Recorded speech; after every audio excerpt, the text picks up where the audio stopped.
Puji Tuhan, bersama dengan istri boleh hadir dalam rumah Tuhan. Suatu kesukaan jika boleh berada di dalam bait-Nya. Karena kalau ada di perjalanan itu, apalagi menempuh perjalanan walaupun dekat tapi menghadapi segala kendala itu menguji kesabaran. Ya, kalau sudah sampai dalam rumah Tuhan, hati ini tenang. Tapi kalau masih ada di jalan, nah itu harus ekstra sabar. Dan saya bersyukur Tuhan memberikan kekuatan bagi saya, kemurahan untuk malam hari ini boleh meneruskan firman Tuhan yang Tuhan percayakan dan mendapatkan kesempatan untuk belajar, berbagi atau sharing firman Tuhan supaya kita semua sama-sama diberkati oleh Tuhan. Baik, saya mengajak kita membuka dalam Ibrani pasal 11 ayat 8 sampai 10. Ya, surat Ibrani, surat kepada orang yang percaya. Dan Ibrani ini dikenakan pada pintu tirai. Seluruh surat Ibrani ini terkena pada pintu tirai, perobekan daging. Nanti kita akan melihat apa yang Tuhan kerjakan, tentang yang Tuhan tuntut dari keadaan daging manusia ini dengan pikirannya, dengan kehendaknya, dengan segala hawa nafsunya, ya. Karena di jalan juga saya banyak diuji oleh Tuhan, ya. Tidak mudah. Ya, banyak diuji dalam perjalanan itu. Jadi masih manusia daging yang bisa emosi, bisa kesel, bisa jengkel, bisa marah. Tapi selalu ingat, iya mau melayani. Jadi harus hati ini dipersiapkan. Karena sidang jemaat akan menerima firman Tuhan. Kalau yang menyalurkan hati ini tidak bersih, tidak dipersiapkan benar-benar, nanti akan berimbas kepada umat Tuhan. Ibrani 11 ayat 8 sampai 10. Ini tentang Abraham yang adalah pahlawan iman dalam perjanjian lama, ya. Ayat 8 sampai ayat yang ke-10. Saya baca, karena iman Abraham taat. Ketika ia dipanggil untuk berangkat ke negeri yang akan diterimanya menjadi milik pusakanya. Lalu ia berangkat dengan tidak mengetahui tempat yang ia tujui. Karena iman, Abraham diam di tanah yang dijanjikan itu, seolah-olah di suatu tanah asing, dan di situ ia tinggal di kemah dengan Ishak dan Yakub, yang turut menjadi ahli waris janji yang satu itu. Sebab Abraham menanti-nantikan kota yang mempunyai dasar, yang direncanakan dan dibangun oleh Allah. Ya, ini 3 ayat ini kita akan renungkan bersama. Jadi perjalanan iman Abraham ini mengikuti panggilan Tuhan bukanlah suatu perjalanan yang mudah. Ya, kalau kita tahu bahwa Abraham ini berasal dari Ur Kasdim, suatu tempat di bagian selatan daerah Babilonia, daerah Mesopotamia.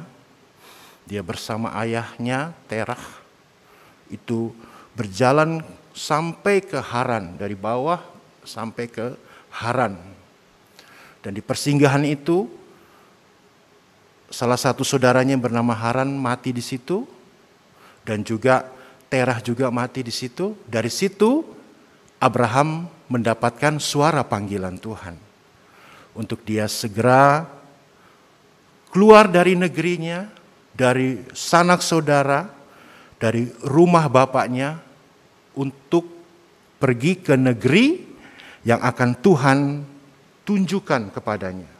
Jadi Abraham belum tahu kemana dia akan pergi, ke tempat mana dia akan tuju. Sehingga kalau saya berpikir, merenungkan firman Tuhan, kalau Abraham mikir pasti dia tanya kepada Tuhan, saya harus kemana. Tapi dalam Alkitab yang saya dan saudara punya tidak ada pertanyaan Abraham. Dia pergi, dia taat dengan apa yang Tuhan sudah firmankan. Memang satu waktu tahun 2004, saat LPDT angkatan kedua, itu salah satu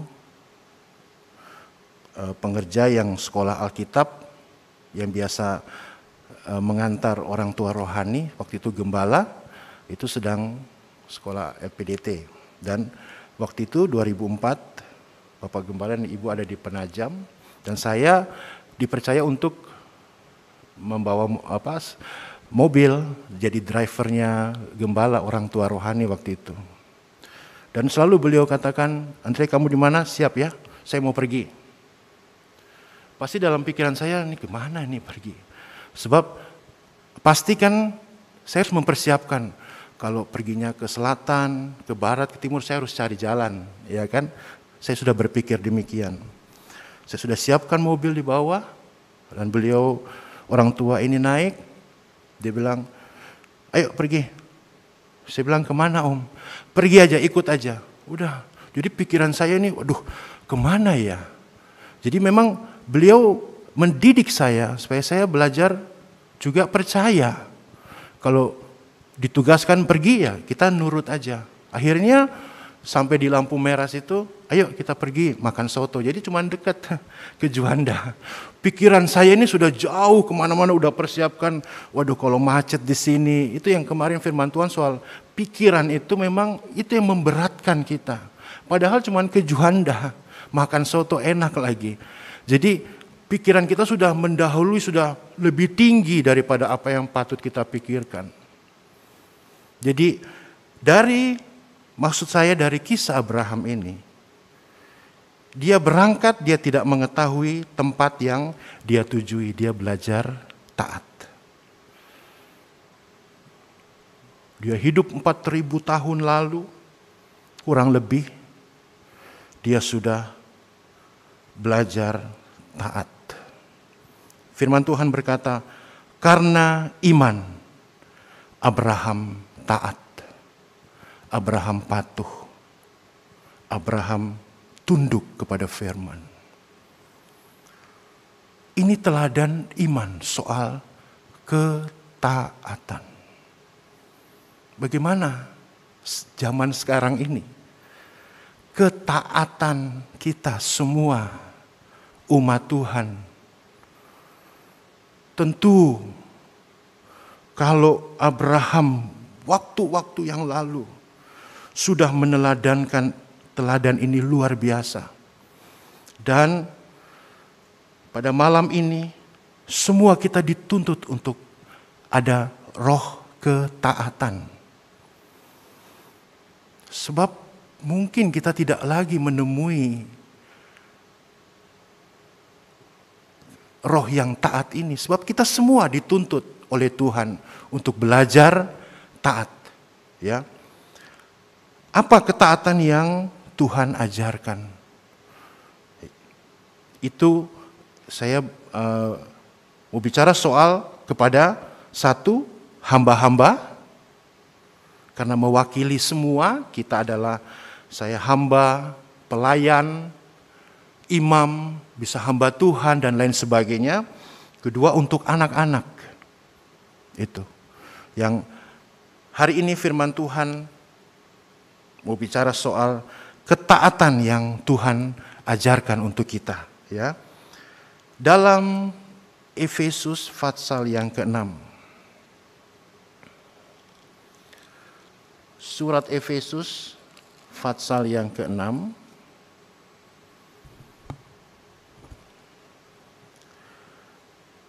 Ayat yang ke-5 sampai 8. Ya.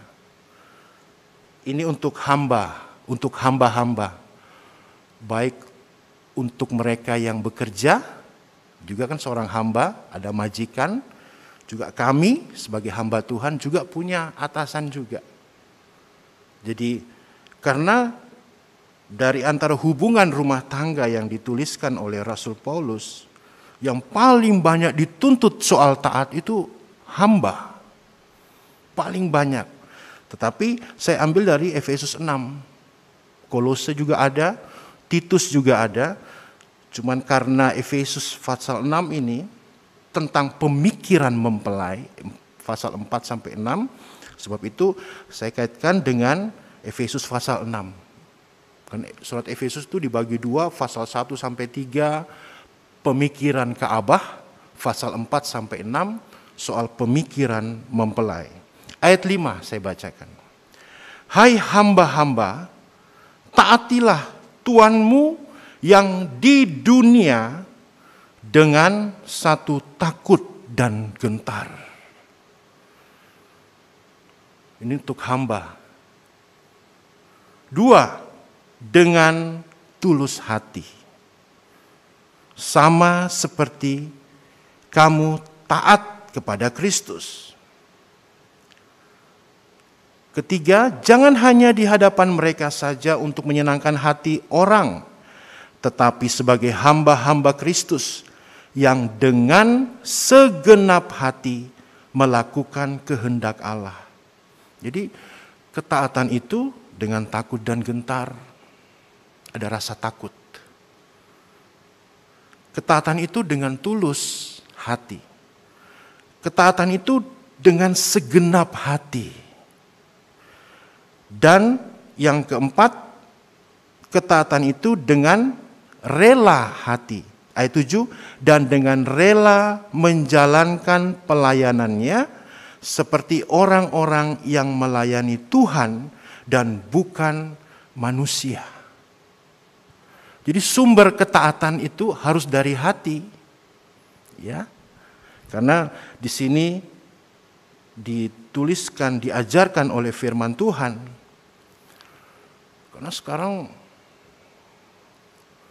untuk taat itu, bisa taat seorang anak itu, seorang hamba itu luar biasa.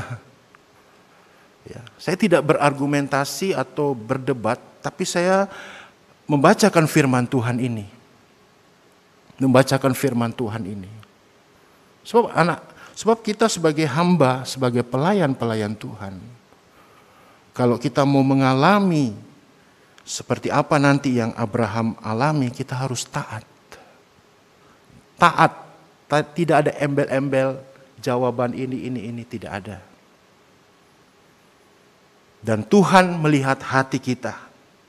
Apakah tulus, apakah segenap hati sebagai hamba-hamba Kristus, atau banyak ngomelnya, banyak menggerutunya.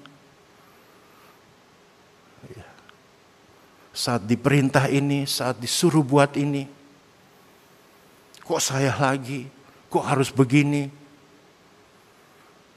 Apalagi ayat 7 dikatakan, dengan rela menjalankan pelayanannya.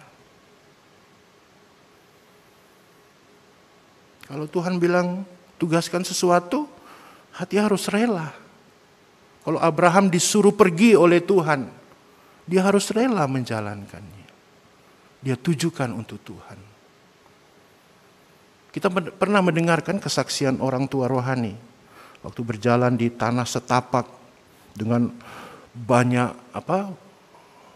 tanah liat yang menempel pada sendal atau sepatunya sehingga beliau harus membersihkan. Dan beliau berkata, kalau Tuhan, orang tua saya yang menyuruh saya akan bilang saya tidak sanggup. Tapi karena Tuhan yang memerintahkan, saya akan menjalani. Jadi itu suatu roh ketaatan. Dia rela menjalankan itu. Karena mau membuktikan pelayanannya yang dia jalani untuk melayani Tuhan dan bukan manusia. Itu salah satu contoh. Dan sikap taat itu tadi saya sudah katakan dilakukan dari hati. Kedua, untuk melakukan kehendak Allah. Dan ketiga, ditujukan untuk Tuhan. Itu yang Alkitab ajarkan lewat surat Efesus. Kalau saya taat, itu harus dari hatiku. Harus karena saya mau melakukan kehendak-Mu Tuhan. Dan harus saya tujukan untuk Tuhan. Untuk kemuliaan Tuhan. Itu untuk hamba. Dan sekarang untuk anak-anak, dan upahnya itu ayat 8 ya. Kalau kita taat untuk hamba, saya kembali untuk hamba, upahnya itu ayat 8. Kamu tahu bahwa setiap orang, baik hamba maupun orang merdeka, kalau ia telah berbuat sesuatu yang baik, ia akan menerima balasannya dari Tuhan. Sebab Abraham itu kalau dia taat, dia diberkati oleh Tuhan.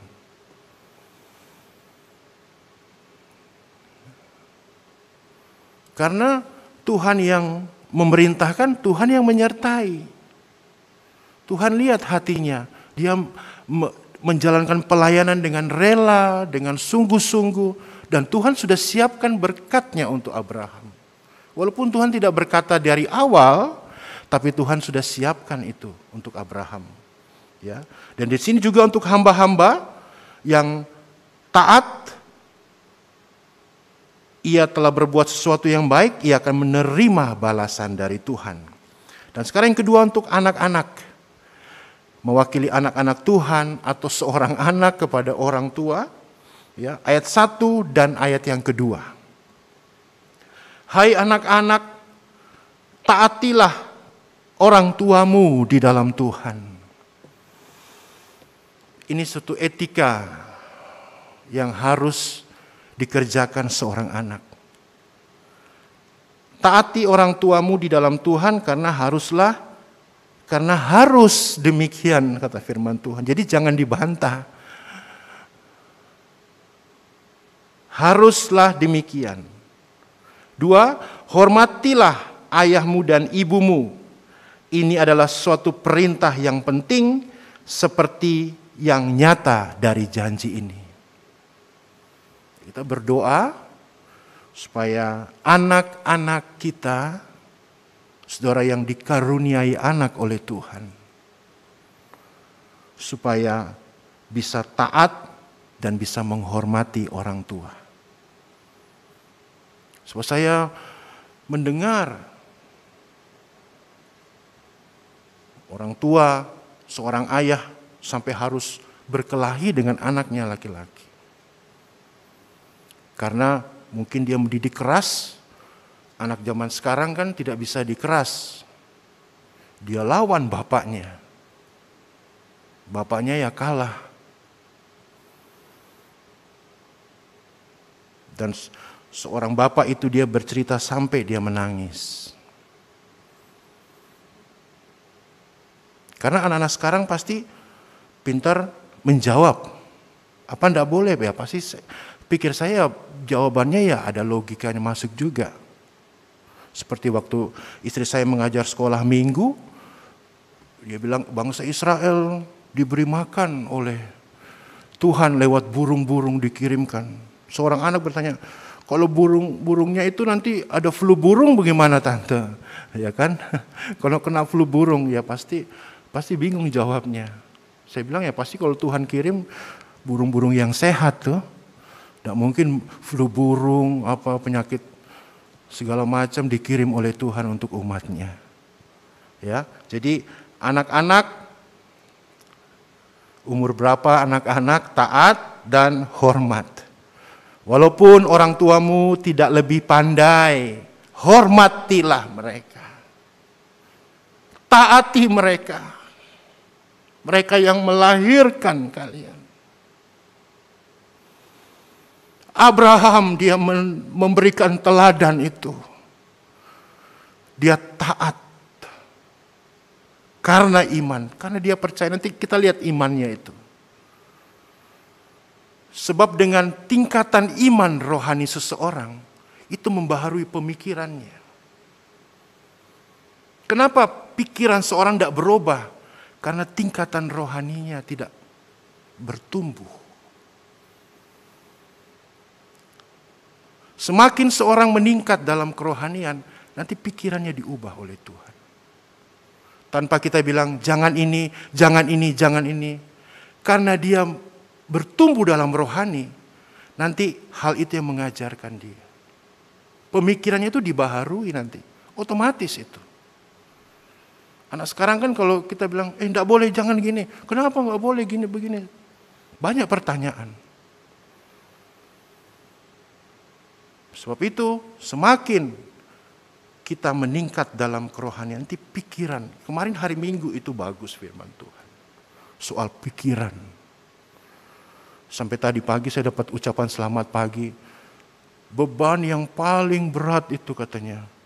Yang memberatkan hidup kita adalah pikiran kita. Terus gambar kepalanya itu di atas gerobak itu. Jadi dia tarik gerobak, kepalanya itu membesar, tidur di dalam gerobak. Jadi pikiran itu yang menjadi beban terbesar di dalam hidup ini. Salah satunya tidak mau taat. Kalau Abraham protes, ya kemana Tuhan?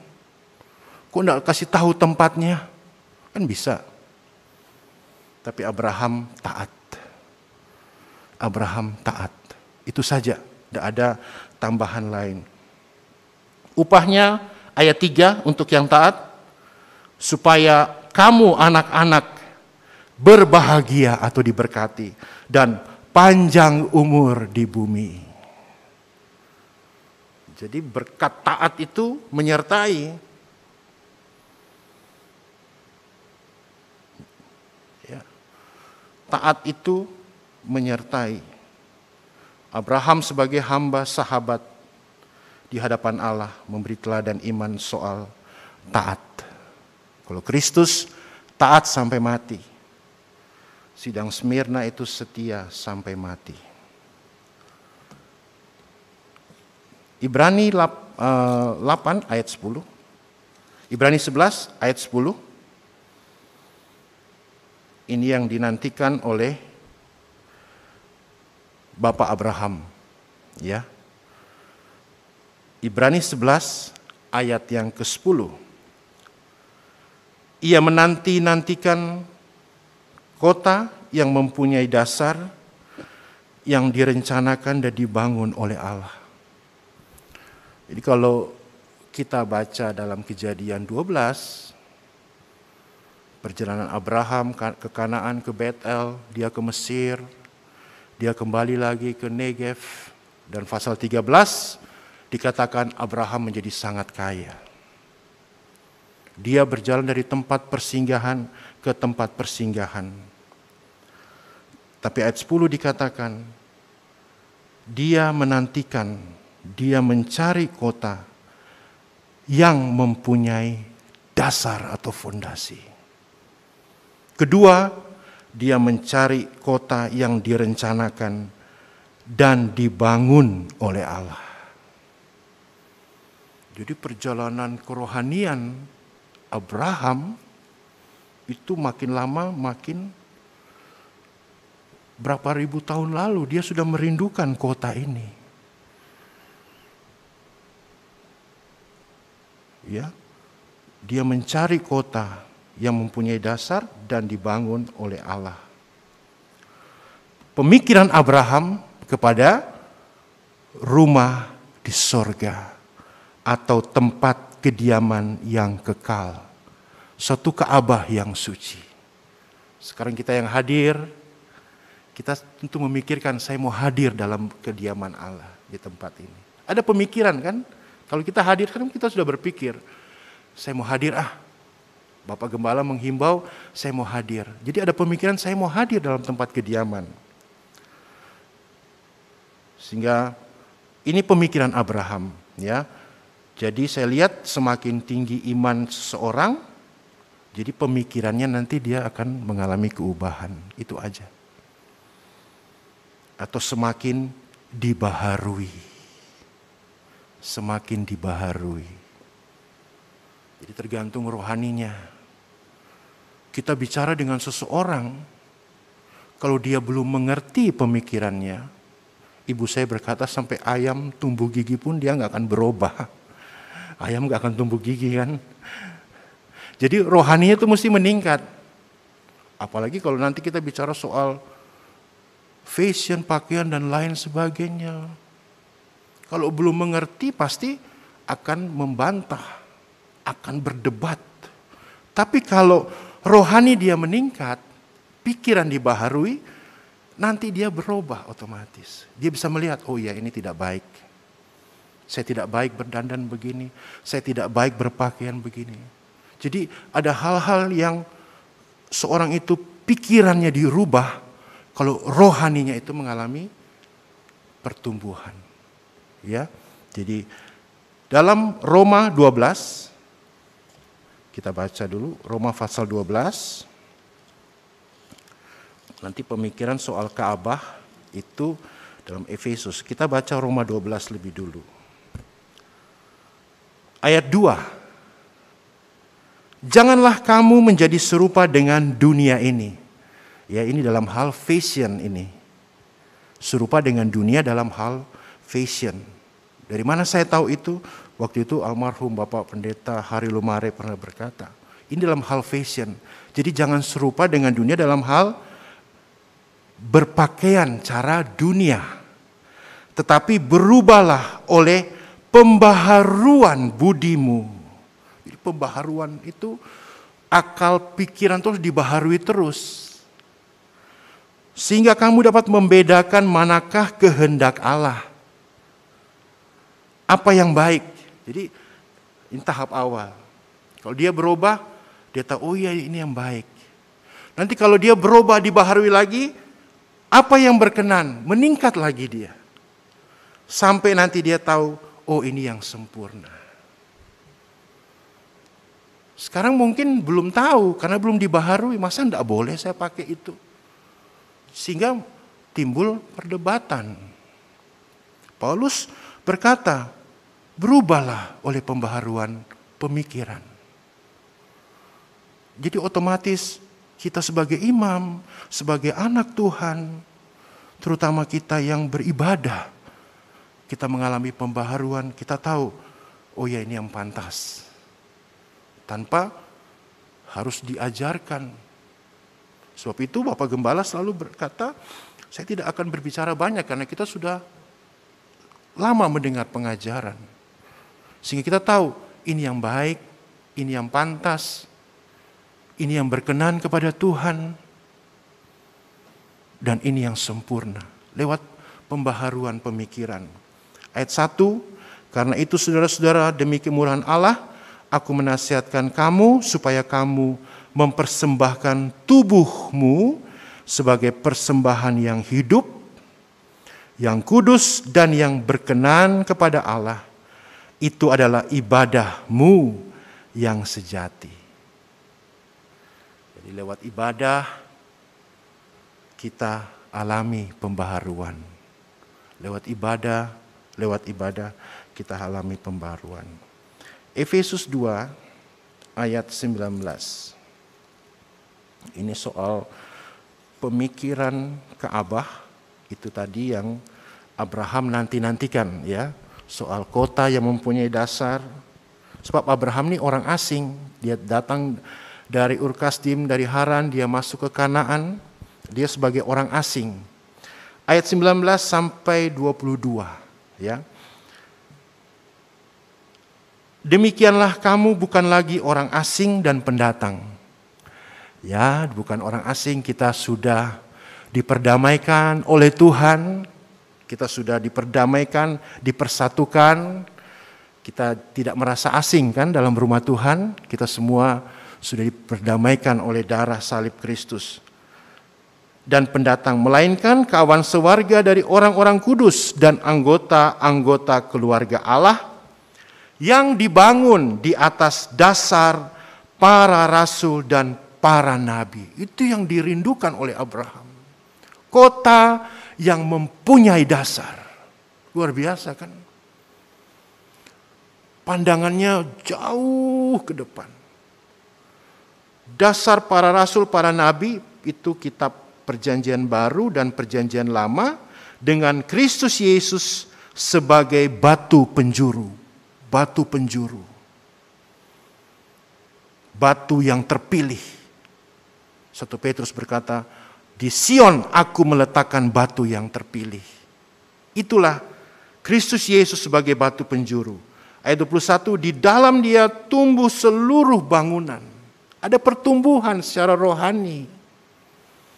Ya, kalau kita semua mengalami perdamaian Tuhan, kita mau dibangun pertumbuhan rohani sehingga kita alami pembaharuan dalam pemikiran. Pemikiran kita soal Ka'bah ini, ya. Ada rumah di sorga yang Tuhan siapkan.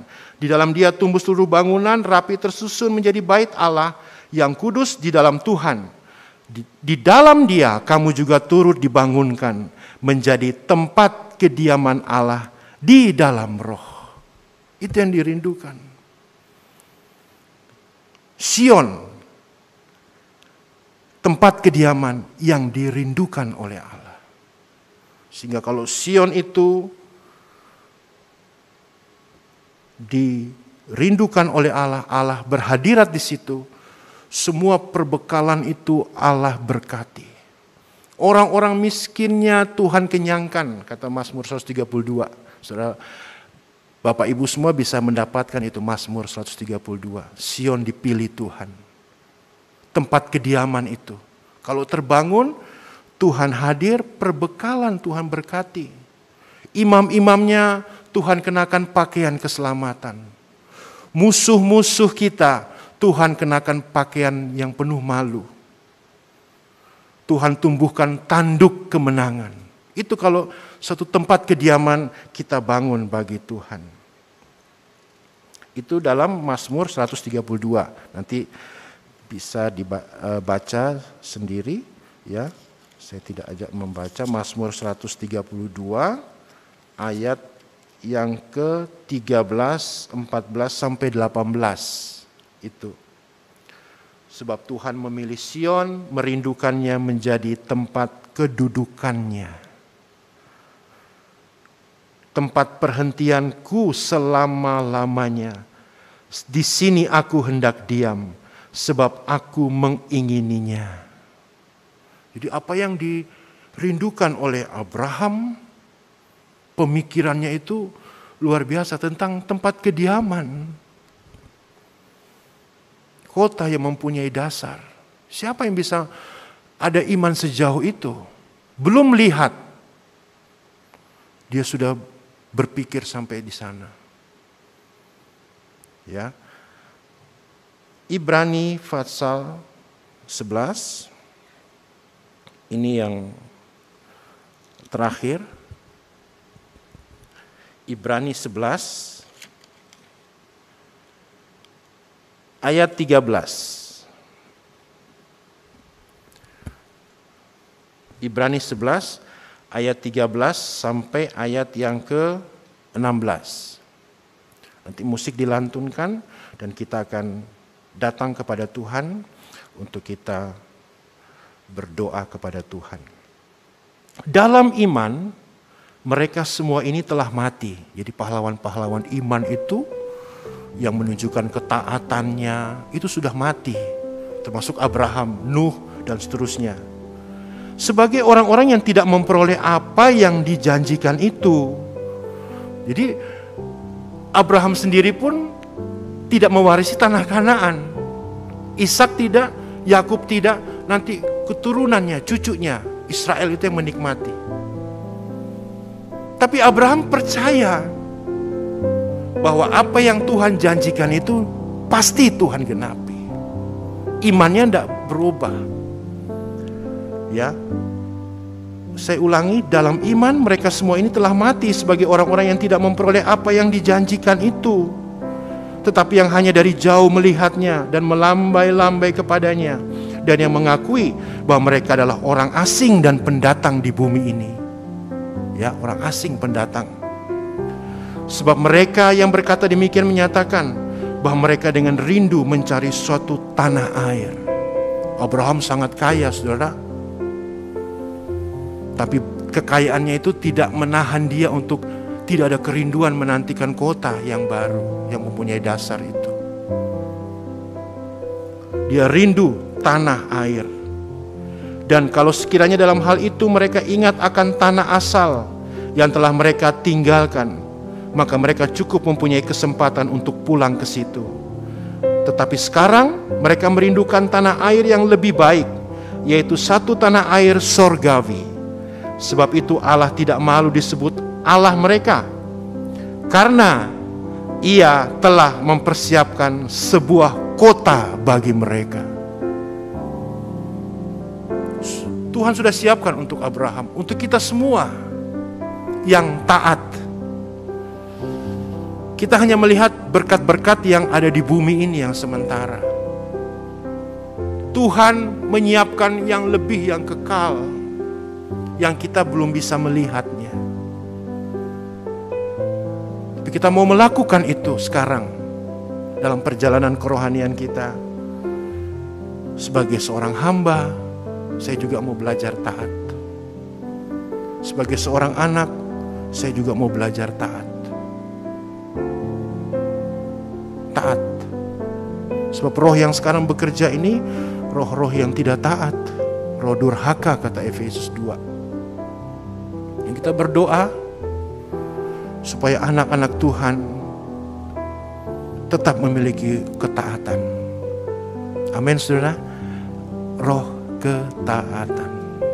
Dan ini tidak mudah. Kalau sekarang kita masih boleh taat, itu luar biasa. Berarti pikiran kita tidak berubah kan?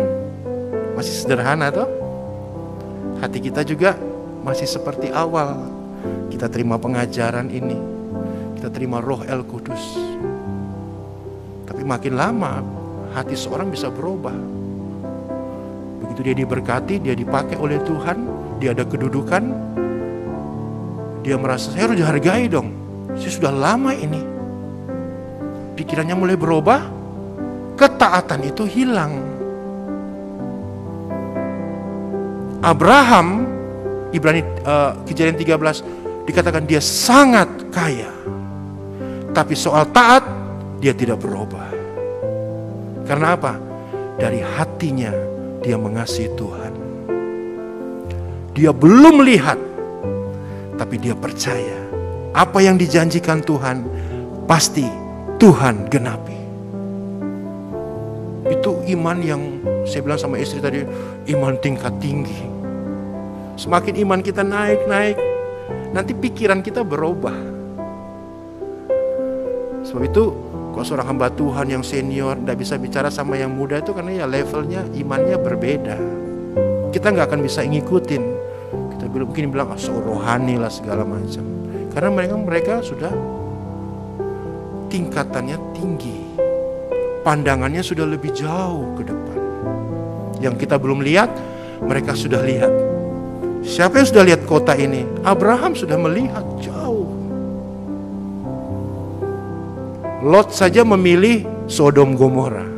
Abraham tunggu sampai Allah berfirman, baru Allah bilang, semua ini yang kamu lihat, kuberikan kepadamu.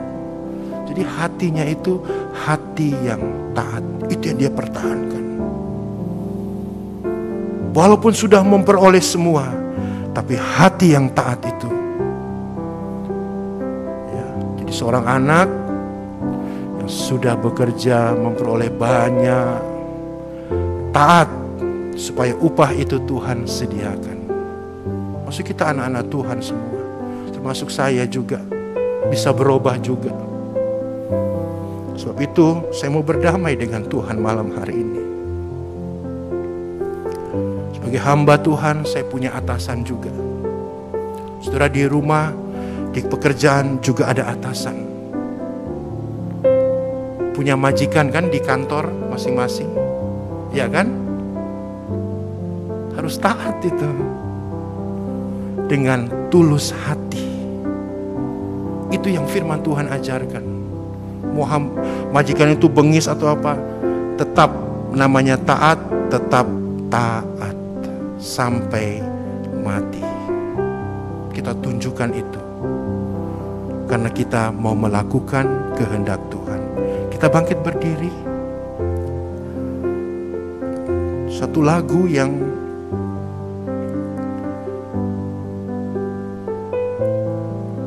berisi Tuhan, walaupun saya belum melihat seperti Abraham, tapi saya percaya lewat firman-Mu, Engkau akan genapi janji-Mu Tuhan. Ya, kita belum lihat. Saya sudah taat sampai hari ini Tuhan, tapi kenapa saya belum melihat itu? Saudara lihat pahlawan iman, dia belum melihat apa yang Tuhan janjikan, tapi Tuhan sudah sediakan semua. Semua kita tidak tahu apa yang sudah Tuhan sediakan. Kalau Tuhan melihat seorang anak itu taat, hormat kepada orang tuanya, Tuhan sudah sediakan untuk anak itu upah kebahagiaan dan panjang umur. Sebagai anak, sebagai hamba, saya juga hamba Tuhan, saya pengerja. Tuhan lihat hatiku dan juga hati istriku. Apakah berubah atau masih tetap sederhana? Nah, itu yang sulit dipertahankan. Malam hari ini Tuhan tolong kami. Kita mau berdamai dengan Tuhan. Tuhan tahu saya hamba yang belum tulus Tuhan. Saya hamba yang belum takut dan gentar kepada Engkau.